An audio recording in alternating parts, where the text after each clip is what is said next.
We are hearing from Senator Booker, who is kind of leading this charge. They're going to use procedural motions and privileges that individual senators do have that are in the rules of the Senate to try and stall all business of the Senate until they get what they want. And what do they want? They want hearings in both the Armed Services Committee as well as the Senate Foreign Affairs Committee to be able to bring forward Secretary of State Marco Rubio, Secretary of War Pete Hegseth, other senior officials to testify on this conflict in Iran. Now, also, I feel like many of these members, if they wanted to have these conversations with the Secretary of War, with Secretary Rubio, they could do that. They're very powerful senators, many of them. They could have these conversations and even probably get them to agree to hearings, set this up. But instead, they're choosing publicity stunt route, threatening a shutdown. And then I assume they'll say this is the Republican shutdown of the Senate because we're not getting our way. That's how they play these out with their PR teams and their spin on it. But this is what Senator Booker also said. He said, it is unacceptable. We have not had hearings and we have not had sufficient debate on the issues in public. In hearings, witnesses under oath, this is what we are demanding. You also hear from Senator Chris Murphy, where he said, what we're saying is that we're not going to let the Senate be silent. We want there to be a hearing so that the American public can hear from their leaders why they think this war is in the national interest. I think they'll fail in that exercise. One, there has been no lack of communication from the executive branch. The president is giving press conferences directly to and taking questions, talking directly to the American people. The Secretary of War is giving multiple updates, almost daily, giving updates on what is going on and taking questions from the press. The difference is that when it happens to be a committee, typically what you see is the circus. You see the senators try to hammer down a talking point, many times not even allowing the member or to explain, the person that's testifying, the witness. In this case, it would be cabinet members. We know how this plays out. They will be trying to get their talking point across. They will let them start to answer, but cut them off and not allow them to fully testify. So I don't think that they can say that this administration isn't talking to the American people. We have seen them talking nonstop to the American people. Yes, I know that this is an important part of their role of oversight, and I do believe it will and should happen. But the way that they're doing this, of saying we're going to shut down the Senate, they already have one shutdown. The Department of Homeland Security is not funded as we speak.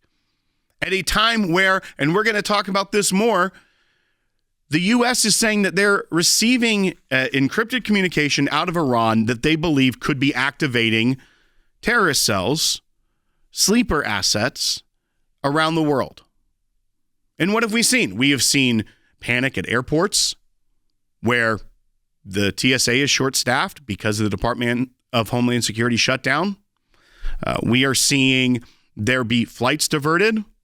There is already a level of high alert and panic that is taking place. Instead of maybe debating whether or not they should refund Department of Homeland Security, they are more concerned about their 15 minutes of fame during these hearings to be able to do the serious job of questioning cabinet members, of which is a part of their job. I will give that to them. But there's a lot of other business that should be going on at the same time. Maybe if you want people to take you seriously, you should say, we think it's of utmost importance to refund the Department of Homeland Security, but we also want guarantees that we are going to get hearings from these cabinet members. Maybe people would take you more seriously. But I feel like this is going to backfire on these senators. And I'll read you their names again. This is Senator Cory Booker from New Jersey, Senator Chris Murphy from Connecticut, Senator Tim Kaine of Virginia. He is the one who introduced that war powers resolution that failed last week. Senator Tammy Duckworth of Illinois, Senator Tammy Baldwin of Wisconsin, and of course, Senator Adam Schiff of California. But once again, even the language from Cory Booker saying that we are demanding these hearings be hearings, debates, and questions answered. It is unacceptable. We have not had hearings.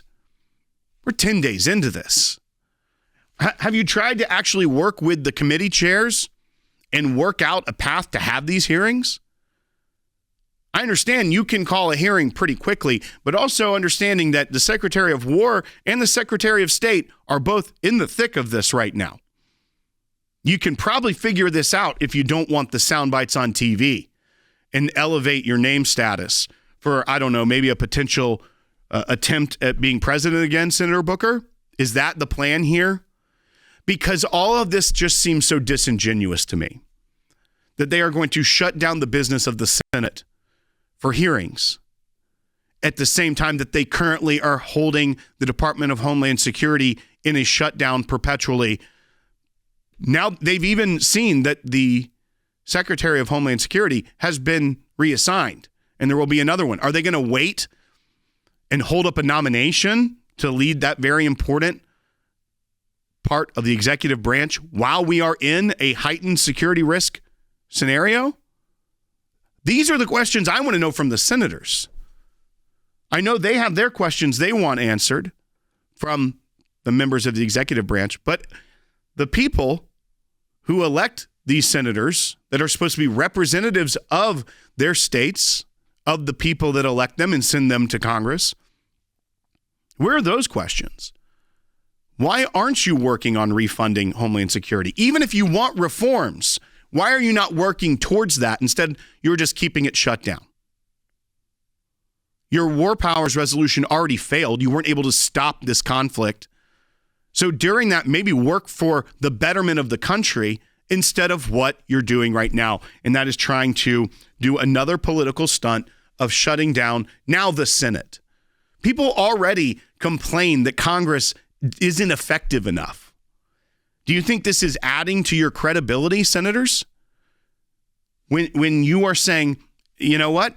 We're going to exercise our authority and our privileges, and we are going to shut this down. Now, here's the other side of it. They're going to claim victory because in no world would the Secretary of State and Secretary of Defense not at some point testify before these committees. That's the oversight role of the Senate and of the Congress. They are going to testify. So these senators are, as soon as they agree on a time, going to say, look, we won. We got it. We got what we wanted, which is also disingenuous. There is no world that Secretary Rubio and Secretary Hegseth would not eventually testify, and probably pretty quickly. They have regular testimony because they're also saying we want to justify budget requests because who has the power of the purse? The Congress. So yes, they will eventually testify.